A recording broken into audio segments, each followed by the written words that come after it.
एक जंगल में एक हाथी और एक बंदर रहते थे। दोनों बहुत पक्के दोस्त थे। दोनों साथ में मिलकर हर दिन खाने की तलाश करते और साथ में ही खाते थे। एक दिन दोनों खाने की तलाश में अपने जंगल से बहुत दूर निकल गए। वहां उन्हें एक तालाब दिखाई दिया। उसी तालाब के किनारे एक बेर का पेड़ था। बेर का पेड़ देखकर हाथी और बंदर बहुत खुश हुए। वह दोनों बेर के पेड़ के पास गए। फिर हाथी ने अपनी सूंड से बेर के पेड़ को जोर से हिलाया और जमीन पर ढेर सारे पके हुए बेर गिरने लगे।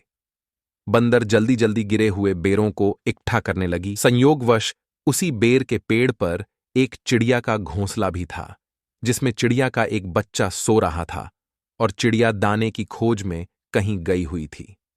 बेर का पेड़ जोर से हिलाने के कारण चिड़िया का बच्चा घोंसले से बाहर तालाब में गिर पड़ा और डूबने लगा। चिड़िया के बच्चे को डूबता हुआ देखकर उसे बचाने के लिए बंदर तालाब में कूद गई, लेकिन बंदर को तैरना नहीं आता था। इस वजह से वह भी तालाब में डूबने लगी।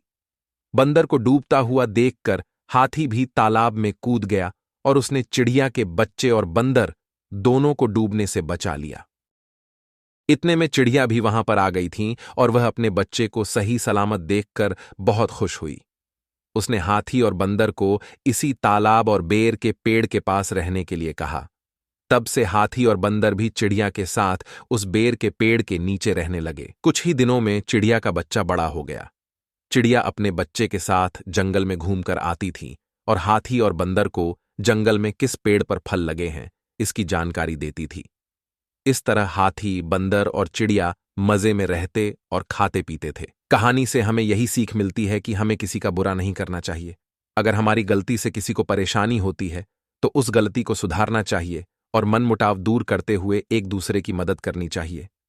ऐसे ही मजेदार कहानी सुनने के लिए चैनल को सब्सक्राइब कर दीजिए और बेल आइकन को भी दबा दीजिए। धन्यवाद।